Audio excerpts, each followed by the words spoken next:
کلام دانشی است که در رابطه با مبدأ و معاد بحث میکنه، یعنی در امور اعتقاداتی بحث میکنه. نکته دومی هم که جلسه گذشته عرض کردیم تاریخچه پیدایش اصطلاح علم کلام بوده است که عرض کردیم در نیمه اول قرن دوم این اصطلاح رواج پیدا کرد به نام علم کلام. اما یه نکته سومی را امروز عرض کنیم بعد وارد اصل بحث بشیم.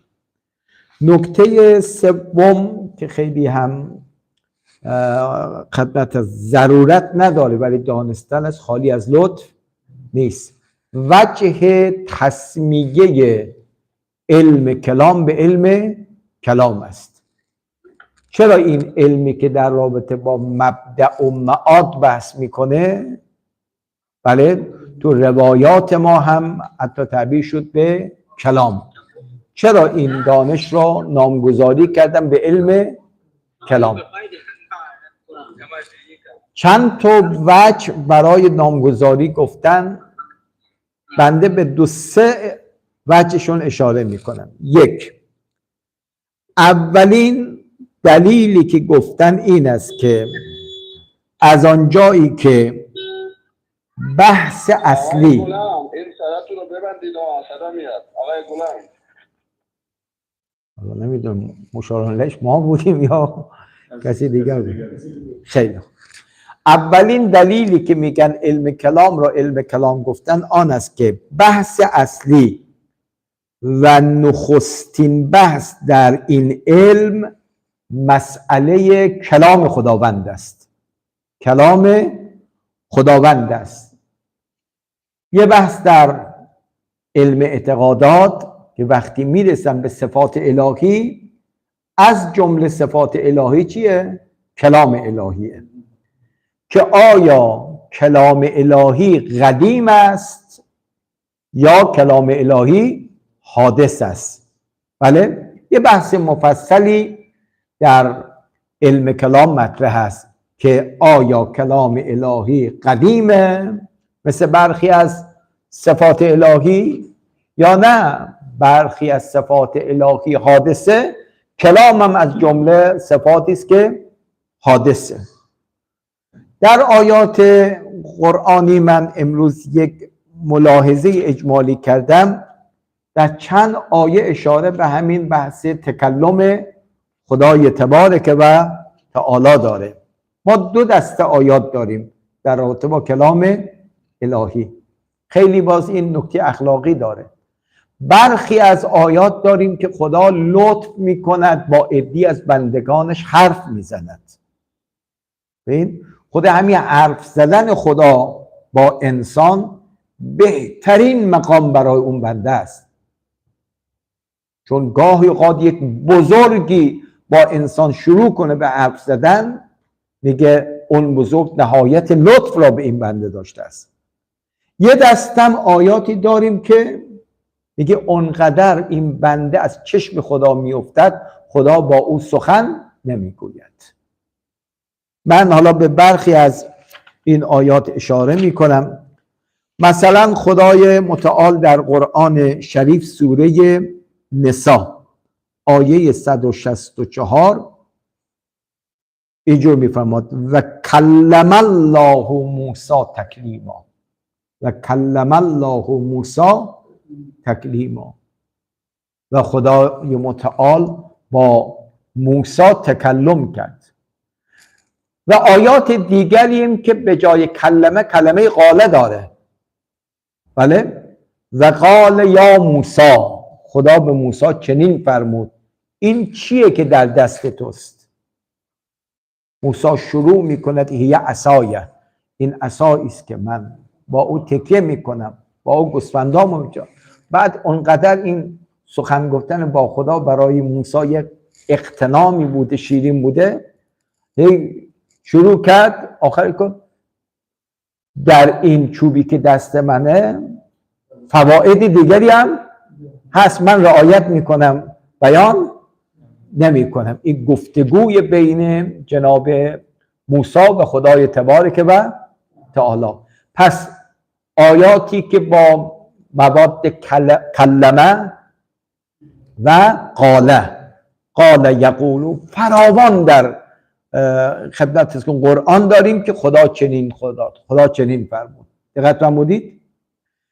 اما بخشی از آیات داریم که انسان از چشم خدا میفته، خدای متعال دیگه با او گفتگو نمیکنه. سوره آل عمران آیه 76-77 بسیار بسیار آیه تهدیدآمیزه. ان الذين یشترون بعهد الله و ایمانهم ثمنا قلیلا، کسانی که عهد خدا و پیمانهای خودش را با بهای اندک میفروشند. بله، یه عده پیمان شکنن، پیمان فروشن، عهد و پیمانی که میبندن روی عهد پیمان خود نیستن، با بهای اندک عهد الهی. و ایمان هم یک عهدی است که بین انسان با انسان دیگر است، یعنی افرادی که هم عهد الهی رو میفروشن و هم پیمانی که بین خودشون هست. به چی میفروشن؟ ثمنا قلیلا. خب اینا که چنین کار انجام میدن، قرآن میفرماید اولئک لا خلاق لهم فی الاخره، اینا دیگه هیچ نصیب و بهره‌ای در قیامت از نعمتهای الهی ندارن.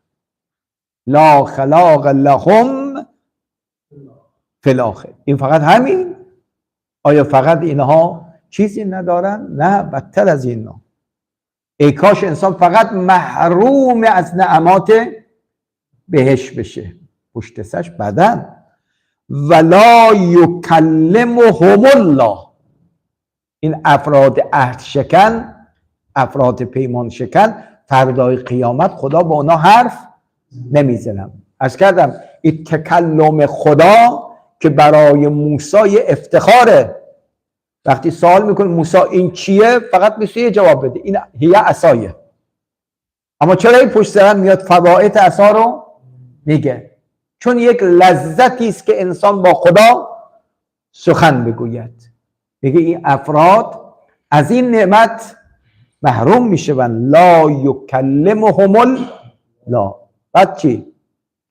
ولا ینظر الیهم یوم القیامه.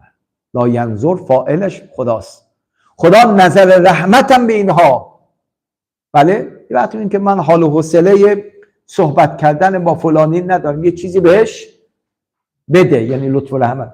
نه، یه عده به جایی میرسن که خدا نه تنها سخن نمیگوید، ولا ینظر الیهم یوم القیامه، نظر لطف و رحمتم بهشون ندارد.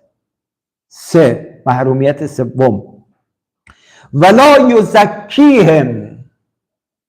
بله، یه عده بالاخره در برزخ و قیامت یه مقدار عذاب میبینن، تزکیه و تطهیر میشن، بالاخره پاشون به بهش میرسد. اما این آدمای پیمان شکن میگه ولا یزکیهم، خدای متعال اینها را تزکیه و پاکم نمی کنن. 4. ولهم عذاب علیم، اینایی که بلاخت پیمان شکنی کردن اما برایشون عذاب دردناک است. غرض لا یکلمهم الله. و همچنین به آیه 174 سوره بقره هم میتونید مراجعه بفرمایید. غرض در قرآن بخشی از آیات در رابطه با کلام الهی است. اینجا حضرات متکلمین یه بحثی دارن که آیا کلام خدا قدیم است یا کلام الهی چیه؟ حادثه. چون بخشی از مباحث این علم در رابطه با کلام الهیه، اسم این دانش رو گذاشتن علم، بفرمایید، کلام. این وجه اول. وجه دومی که بیان کردن این علم را علم کلام گفتن به اعتبار فائده این علم، به خاطر فائده این علم. یادداشت بفرمایید. از آنجایی که شخص متعلم با کسب این دانش، کدام دانش؟ دانشی که در رابطه با مبدأ و معاد بحث میکنه، در رابطه با اعتقادات میکنه، با کسب این دانش شخص قدرت و توانایی بر تکلم و مناظره را پیدا میکند. بله؟ اسم این علم به اعتبار فائدشه. ببین کسی تا به حال این دانش مبدأ و معاد اعتقادات نخونده بود، وقتی مقابل خصم قرار می گرفت قدرت مناظره نداشت، قدرت حرف زدن نداشت. اما وقتی بیاد این علم رو بخواند، وقتی در مقابل دهری قرار می گیرد، ماده پرست قرار می گیرد، او می گوید به چه دلیل شما میگید خدا وجود دارد؟ این شخصی که از این دانش بهره برده میگه به این دلیل، به این دلیل، به این دلیل خدا وجود دارد. به چه دلیل؟ حالا این خدایی که وجود دارد یکیست. یعنی گاهی اوقات ادله اقامه میکند برای اثبات اصل ثانه، بعد ادله اقامه میکنه بر توحید ثانه. خب اینا به برکتی کیه؟ به برکتی این علمه. به الا شما با صرف و نحو و منطق نمیتونید خدمت در مقابل خصم حرف بزنید. پس چرا بهش میگه علم کلام؟ بله، تسمیت هذا العلم به خاطر وجود فائده است. وجه سوم به این خاطر است که در متون اولیه این علم که بخش‌های مختلفی داشت، امروزه برای تفکیک یک بخش از بخش دیگر میگن فصل اول، فصل بفرمایید دوم. ولکن در قدیم به جای آوردن بخش و به جای آوردن فصل، بحثی را میخواست از بحثی جدا کنن، کلمه الکلام را استفاده میکردن. بله، مثلا میگفتن الکلام فی التوحید، الکلام فی المعاد، الکلام فی النبوة. درست شد؟ پس چرا به این علم میگن علم کلام؟ چون در قدیم رویه این بوده برای ورود به یک بحث و اتمام از اون فصل به فصل دیگر از واژه چی استفاده میکردن؟ کلام استفاده میکردن. الکلام فی التوحید، الکلام فی المعاد، الکلام فی النبوة. ارائه فرمودید؟ بله؟ کلید واژه همون درسته؟ بله از کلید واژه استفاده میکردن. به این خاطر چون کلید واژه فعلی ما چیه؟ الفصل الاول، الفصل الثانی. اونا به جای الفصل چی میگفتن؟ الکلام فی التوحید، الکلام فی النبوة باید باشد. این هم یک تذکره بود و تکمله بود برای بحث کلام ما که وجه تسمیه علم کلام به کلام چیه؟ این سه وجه رو به نظر رسید که خدمت دوستان عرض بکنیم. اما برگردیم به اصل خود بحث. آیا علم کلام از علوم مقدماتی اجتهاد هست یا نه علم کلام در عین حالی که مفید سر جای خودش ربطی به علم فقه و اجتهاد نداره؟ یعنی مجتهدی میتونی پیدا بشه بدونی که اطلاعی از علم کلام داشته باشد، خدمت شما عرض کنم احکام شرعی رو استنباط بکنه. به تعبیر دیگر آیا اجتهاد استنباط نیاز به علم کلام دارد یا نیازی به علم کلام بفرمایید ندارد؟ جلسه گذشته عرض کردیم در مسئله دو قوله. قول اول این بود مشهور علما قائلن که علم کلام از معدات و دانش مقدمی اجتهاد هست. در مقابل عده‌ای قائلن که نه، علم اجتهاد نیازی به علم کلام بفرماید ندارد. اما دلیل قول اول، دلیل قول اول یک دلیل عامه هست، یعنی عمومیه. دقت کردید؟ دلیل عمومی میاریم و این است که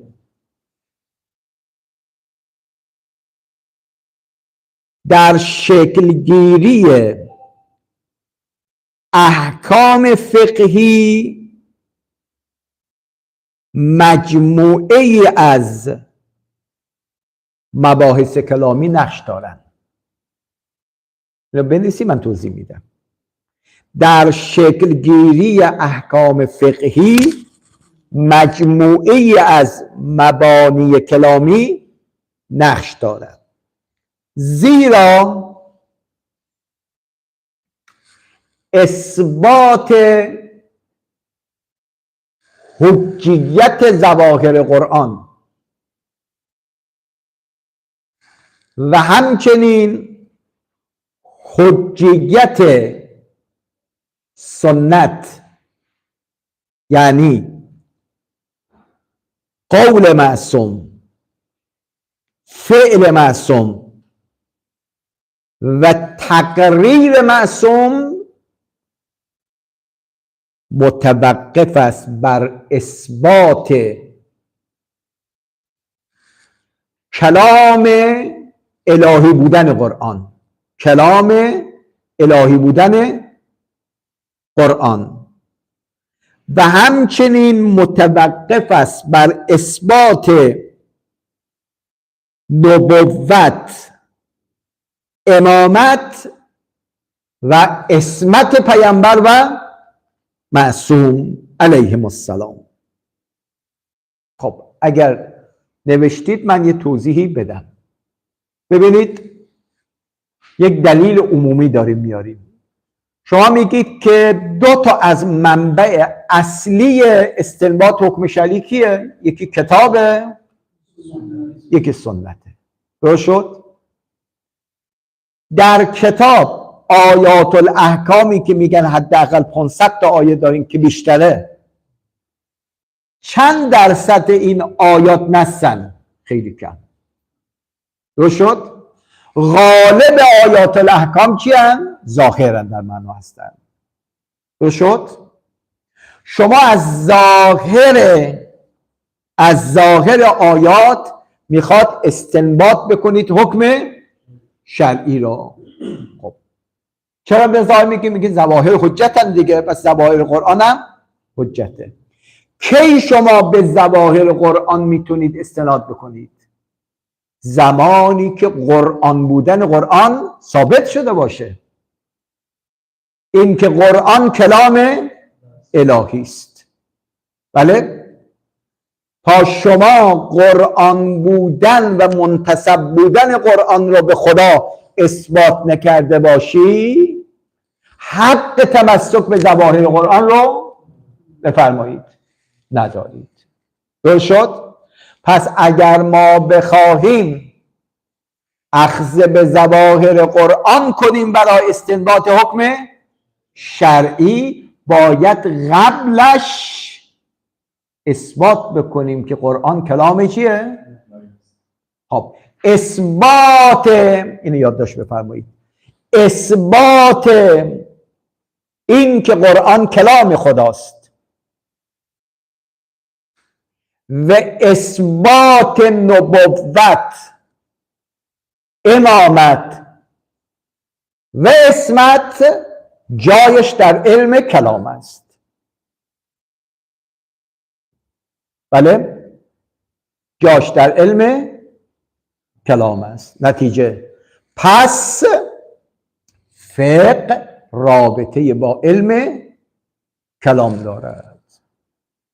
خب من از شما فقیه سوال میکنم، بله، چرا به این آیه استدلال کردی برای فلان حکم؟ میگیم اقیم الصلات، اقیمو فعل امره، ظهور در وجوب دارد، اقیمو ظهور در وجوب دارد.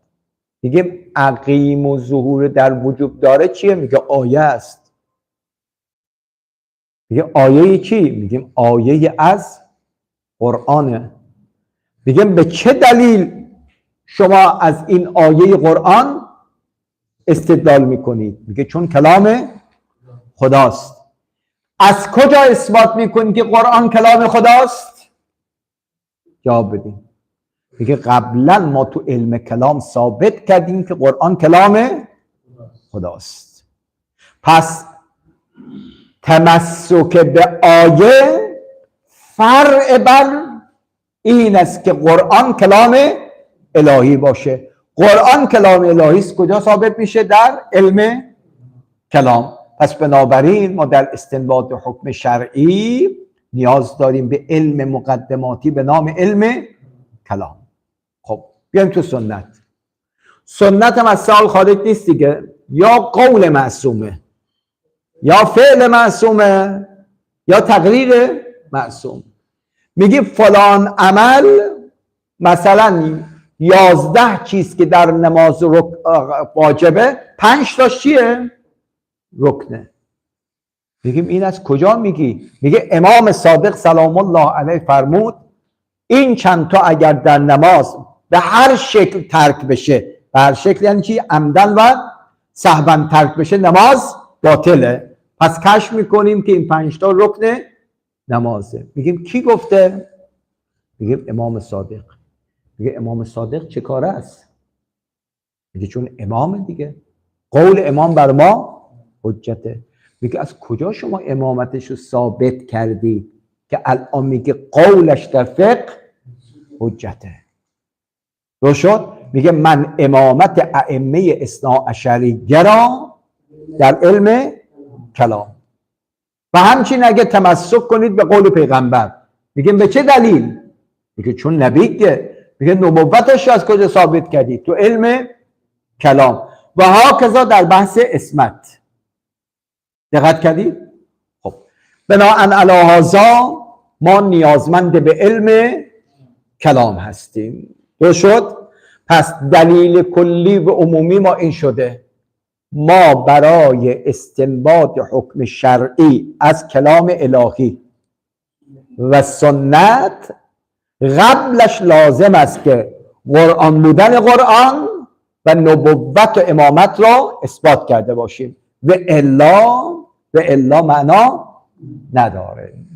بله، اما بعضی جاها هست که خدمت از که علای خاطری یادم اومد، مرحوم امام رضوان الله تعالی علیه یه نامه نوشته بود به آقای گورباچوف. یادتون هست؟ نامه امام به آقای گورباچوف، آیت الله جوادی آملی شروع بود، نامه رو بردن. من یادم ما مشهد بودیم، یه عده از افرادی که بینششون بسیار سطحیه مجالس گرفته بودن از علما، شروع کردن و اسلاما سر دادن که آقای خمینی یه نامه‌ای به آقای گورباچوف نوشته، از اول تا آخرش نه یک آیه آورده نه یک روایت، نه یک آیه آورده نه یک روایت. پس قال الله تبارک و تعالی کجا رفت؟ قال الباقر کجا رفت؟ قال است.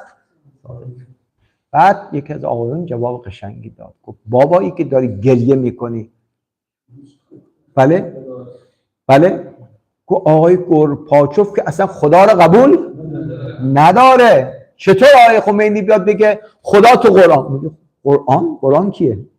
میگه کلام خداست. میگه من خدا را قبول ندارم. بعد بیاد بگه امام باقر ما، میگه امام باقر کیه؟ میگه امام ماست. امام چیه؟ پس اینجا اصلا جای مانور دادن به آیات و روایات نیست، اینجا جای عقله. با عقل باید انسان استدلال بکند برای اثبات خدا. وقتی خدا رو برای ثابت کردی بگی خدا هم یک کلامی داره کلام خدا چیه؟ قرآنه. حالا بیا بگو قال الله الحکیم. بعد میگه اگر ما بخواهیم این کلام خدا رو بفهمیم نیاز به مفسر داریم، مبین داریم. مبینش رسول است و ائمه معصومین. حالا بیا بگو قال الباقر و قال صادق.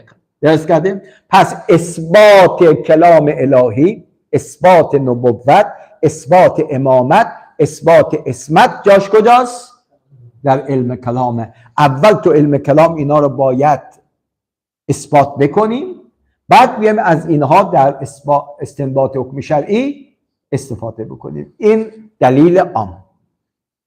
اما یه دلیل ویژه، این دلیل ویژه خیلی ویژه هست. یادداشت بفرمایید. دلیل دوم بر این که علم کلام از معدات اجتهاد است، عنوان بگذارید رابطه بین قاعده لطف و اجماع. رابطه بین قاعده لطف و اجماع است.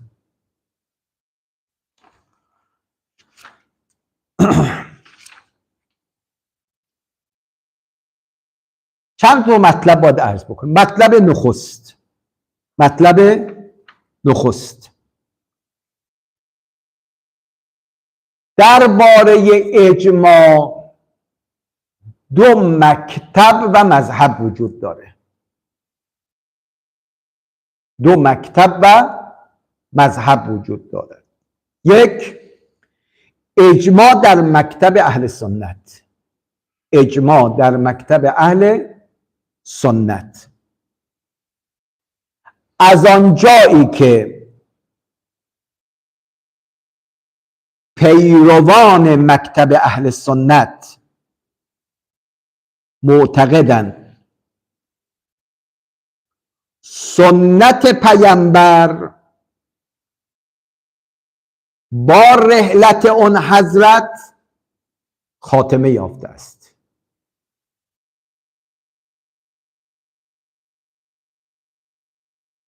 از این جهت میگویند پس از رحلت رسول اکرم درباره حوادث نوظهور، آیزیشان امروز چه میگم؟ مسائل مستحدثه. درباره حوادث نوظهور اگر حکمی در قرآن و سنت یافت نشود،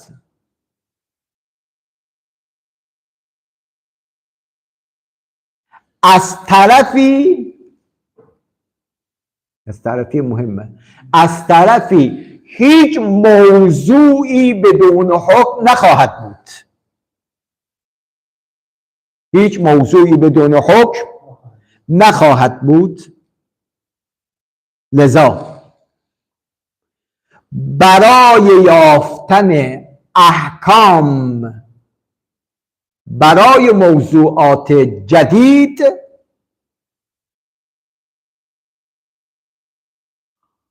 اجماع را همانند قیاس و استحسان به عنوان دلیل مستقل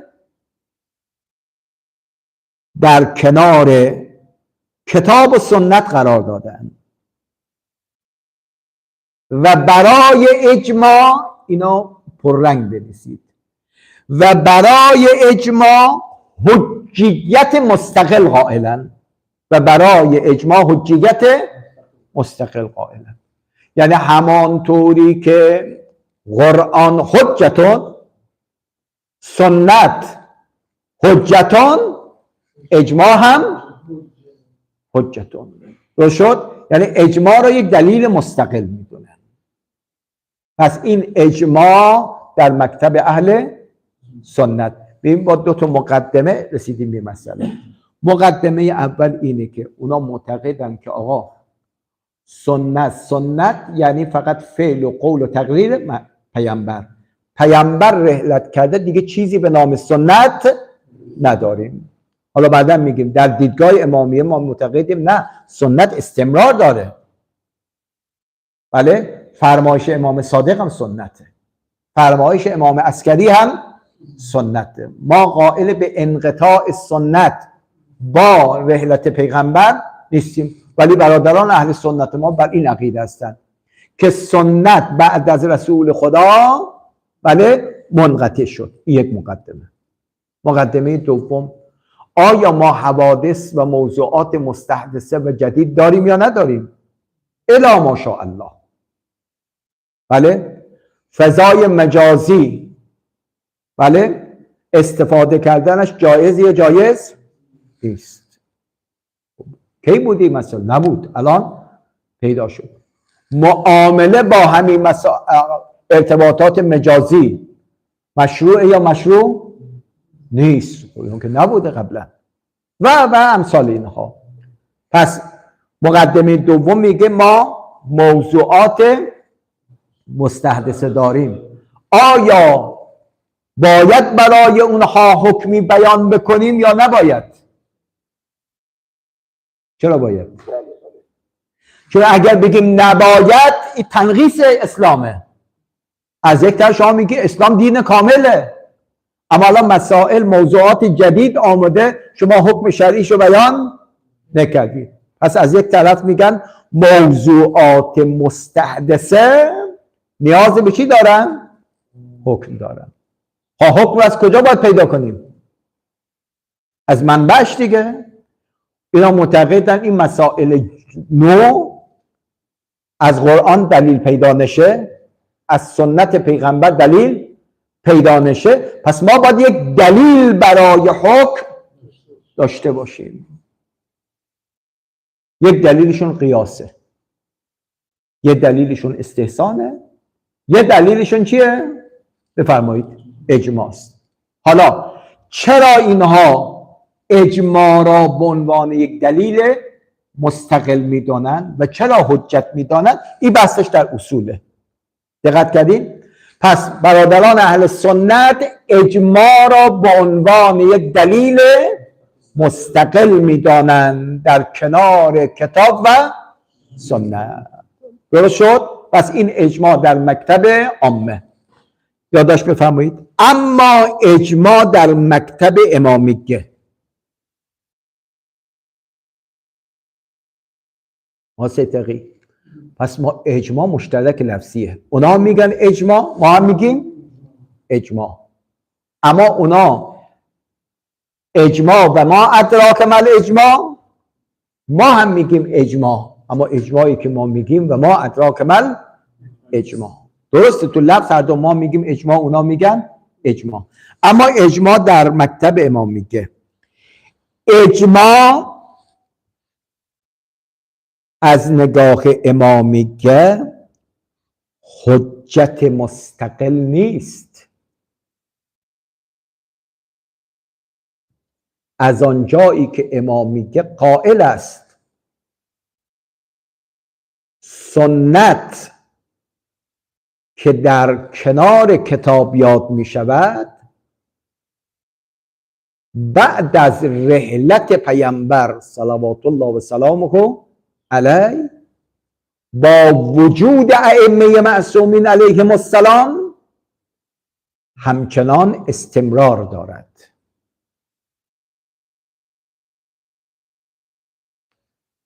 و تمام موضوعات نوظهور احکامشان از کتاب و سنت استخراج می شود. بله؟ اونا می گفتن چون سنت منقطعه نسبت به موضوعات نوظهور بله دلیل نداریم، رفتن به دنبال دلیل. ما میگیم نه خیر، ما همچنان دلیل داریم. بله؟ کتاب نشده سنت. و ما معتقدیم در سنت همه احکام این موضوعات نوظهور رو ما میشه پیدا کنیم. ادامه به تو با یکم توضیح بدم. امامیه معتقد است که اجماع به ما هو اجماع حجت نیست، بلکه از باب این که اجماع کاشف از رأی معصوم هست حجته. پس در حقیقت سنت حجت است نه اجماع. بله، اجماع یه ابزاره، یه طریقه، ما رو میسنم به رأی معصوم. پس شما در واقع دارید به چی عمل میکنید؟ رأی معصوم عمل میکنید، نه به رأی فقها. درست شده؟ پس آیا اجماع موضوعیت دارد؟ آیا اهل سنت میگن یا اجماع طریقیت دارد؟ ما معتقدیم اجماع طریقیت داره، اجماع موضوعیت نداره. چنانچه کتاب و سنت موضوعیت دارد، یعنی دلیل مستقل هستن، آقایون میگه اجماع هم دلیل مستقل. چنانچه قیاس و استحسان دلیل مستقل، ولی ما میگیم نه، چون سنت استمرار دارد اجماع کاشف از رأی معصوم میباشد، از این دلیل حجته. این یه مقدمه روشن شد. پس دو دیدگاه در رابطه با اجماع داریم، دیدگاه آقایان اهل سنت، دیدگاه امامیه. ما الان در صدد این نیستیم که کدام درسته کدام درست نیست، این جاش تو علم اصوله. حالا اذا عرفت هذا، این مقدمه را شناختی، فعلم، وارد اصل بحث میشی. یادداشت بفرمایید. علمای امامیه که اجماع را از باب کاشفیت از قول معصوم حجت میدانند، در نحوه کاشفیت با هم اختلاف دارند. در نحوه کاشفیت بفرمایید اختلاف دارند. آقای فیاض میگیم یعنی چی اجماع کاشفه؟ بله، اجماع دلیل چیه؟ لبیه. دقت کردید؟ شما فتاوای آقایون میبینید نسبت به یک مسئله، میگه همه اتفاق دارن فرضاً نماز جمعه در اصل غیبت واجبه. دقت کردید؟ از این اتفاق فتوا میگید اجماع، بعد میگه از این کشف میکنیم که پس نظر امام معصوم سلام الله علیه هم همینه. این اجماع کاشف از رأی معصومه. سوال میکنیم یعنی کاشفیت یعنی چی؟ یعنی چه اجماع کاشف از رأی معصومه؟ در تفسیر کاشفیت بین علماء ما چیه؟ اختلاف وجود دارد. یادداشت بفرمایید. مجموعاً چند طریق برای کاشف بودن اجماع از قول معصوم بیان شده است.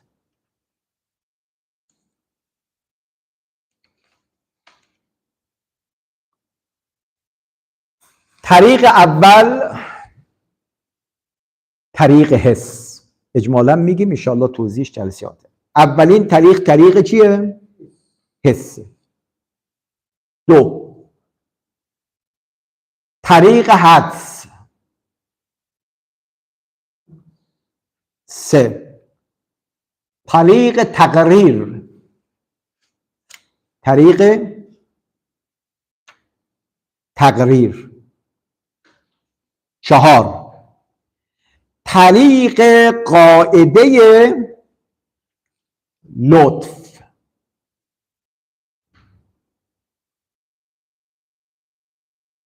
یعنی آمدن کاشفیت رو 4 جور تفسیر کردن. کاشف بودن یعنی چی؟ یعنی حس کردن. کاشف بودن یعنی چی؟ حدس زدن. کاشف بودن یعنی چی؟ یعنی وقتی همه دارن امام مخالف، پس معلوم امام تقریر رو تایید کرده. کاشف بودن یعنی چی؟ یعنی لطف. دقت کردید؟ یادداشت کنید. یکی از این 4 طریق داخل پرانتز طریق لطف، طریق قاعده لطف مربوط می شود به اثبات این که علم کلام از معدات اجتهاده. یعنی ما میگیم فقه نیاز به علم کلام داره، فقط از قاعده لطف میتونیم مسئله رو ثابت کنیم. اما اون 3 طریق دیگر بفرمایید ربطی به علم کلام نداره. چرا؟ چون فقط قاعده لطف است در علم کلام مطرح شده و از این کانال ما میتوانیم کشف بکنیم نظر معصوم را. اما اون 3 دیگر اصلا تو علم کلام مطرح نیست. منتها به خاطر اینکه بحث تکمیل بشه ما این 4 طریق رو بیان میکنیم، ویژگی های هر 4 طریق رو میگیم، بعد برتری این طریق بر طریق دیگر رو بیان میکنیم، بعد اثبات میکنیم که اگر میخواهیم اجماع را کاشف از رأی معصوم بدانیم باید از طریق قاعده لطف وارد بشیم. قاعده لطف هم کجا مطرح میشه؟ علم کلام. پس اجتهاد نیازمند به علم کلام میباشه. پس ما فعلا وارد یک مدخل شدیم. منتها این مدخلی که در علم و اصول شد یک ترم وقت آدم رو میگیره. بله؟ چون یه بحث میشه در رابطه اجماع. اگر شما بخواد این بحث اجماع را اونچه که حقش مطلب ادا بشه حداقل 3-4 ماه باید. منتها این مراتب بیان ما فعلا اصول نیست. ما میخوایم وارد این مسئله بشیم که آیا علم کلام از علوم مقدماتی اجتهاد هست یا نیست. همین رو میخوایم ثابت بکنیم و الا اگر بخواد حق مطلب اجماع ادا بشه حداقل از کردیم 4 ماه باید بحث بشه. خدا رحمت کنه مرحوم شیخ حبیب الله رشتی را، رضوان خدا بر او باد، از شاگردان قوی مرحوم شیخ انصاری بود رضوان الله تعالی. میگه روزی درس صاحب جواهر شرکت کرده بودن. یعنی یک زمانی شیخ مرتضی انصاری و مرحوم محقق رشتی میرزا رشتی هم کلاس بودن. و یه روزی صاحب جواهر در حین بحث گفت این 2 روایتی که ظاهرا مخالفن، روایت دوم حاکم بر دلیل روایت اول از باب حکومت. از باب گفت میرزا حبیب رشتی یک مرتبه تازه اولین بار این بحث حکومت به گوشش رسید. میگه به شیخ انصاری گفت و ما هی الحکومت، حکومت دیگه چیه؟ که استاد میگه روایت دوم از باب حکومت مقدم میشه بر روایت اول. یعنی روایت اول میشه محکوم، روایت دوم میشه حاکم. این عملیات اسمشو میذاریم حکومت. و مرحوم شیخ انصاری یک شوخی کرد با میذاریم و اگر میخواد بدونی حکومت یعنی چه حداقل 4 ماه بیا پای درس من بنشین بعد بدون حکومت چیه. ببین انصاف. میگه میرزا حبیب الله رشتی در خودش خلأ رو احساس کرد. گفت جای من درس صاحب جواهر نیست و هم کلاس شدن با شیخ انصاری نیست. اون درس رو رها کرد، اومد شاگردی شیخ مرتضی انصاری رو کرد. دقت کردید؟ بعد شد محقق رشتی رضوان الله تعالی علیهما. چه تواضع علمی بود در بزرگان سلف ما. و ان شاء الله همین تواضع علمی باید در علماء خلف هم جاری و ساری باشد که ان شاء الله هست. ما بحثمون در رابطه با اجماع نیست، فقط میخوام نقش علم کلام در اجتهاد رو ثابت کنیم. چرا؟ چون اجماع وصل به کیه؟ کاشف بودن. کاشف بودن وصل بر قاعده لطفه. قاعده لطف در علم کلام باید بحث میشه. ما همین قدر رو میخوایم ثابت بکنیم ان شاء الله، به شرط حیات سلامت و توفیق فردا. صلی الله علی محمد و آله الطاهرین.